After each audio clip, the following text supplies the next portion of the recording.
আমাৰ video' viral কৰা লোকসকলৰ মানসিকতা যোৱাকালি অসমীয়া ভাষাক আমি চৰকাৰৰ পৰা এটা অভূতপূৰ্ব স্বীকৃতি দিয়া হৈছে যে আজিৰ পৰা ট্ৰান্সফাৰ অৰ্ডাৰ নটিফিকেশ্যন এই গোটেইবিলাক ক'ত ওলাব অসমীয়াত ওলাব।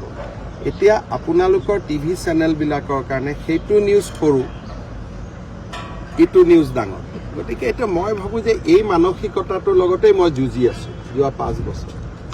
এটা পজিটিভ নিউজ আছিলে, সেই পজিটিভ নিউজটো দিলীপ শইকীয়ায়ো ফেচবুকত দিছিলে, ময়ো টুইট কৰিলোঁ। পজিটিভ নিউজটোতো আপোনালোকেতো ক'তো নেদেখুৱালে।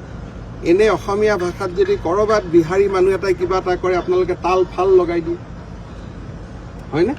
ক'ৰবাত যদি বঙালী মানুহ এজনে কিবা এটা শব্দ কয় আপোনালোকে এনেকৈ গগনভেদী আক্ৰমণ কৰে যেন এনেকুৱা লাগে যেন আপোনালোক একেবাৰে অসমীয়া প্ৰেমী।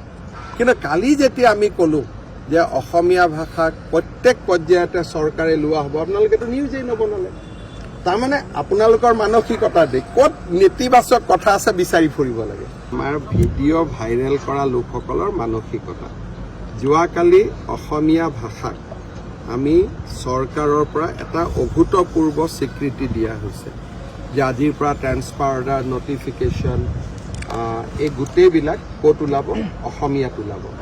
এতিয়া আপোনালোকৰ টিভি চেনেলবিলাকৰ কাৰণে সেইটো নিউজ সৰু ইটো নিউজ ডাঙৰ, গতিকে এতিয়া মই ভাবোঁ যে এই মানসিকতাটোৰ লগতেই মই যুঁজি আছোঁ যোৱা 5 বছৰ।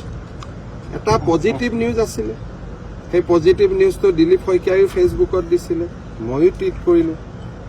পজিটিভ নিউজটোতো আপোনালোকেতো ক'তো নেদেখুৱালে।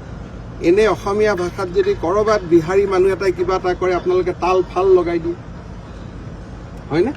ক'ৰবাত যদি বঙালী মানুহ এজনে কিবা এটা শব্দ কয় আপোনালোকে এনেকৈ গগনভেদী আক্ৰমণ কৰে যেন এনেকুৱা লাগে যেন আপোনালোক একেবাৰে অসমীয়া প্ৰেমী। কিন্তু কালি যেতিয়া আমি ক'লোঁ যে অসমীয়া ভাষাক প্ৰত্যেক পৰ্যায়তে চৰকাৰে লোৱা হ'ব, আপোনালোকেতো নিউজেই নবনালে। তাৰমানে আপোনালোকৰ মানসিকতা দেখ ক'ত নেতিবাচক কথা আছে বিচাৰি ফুৰিব লাগে।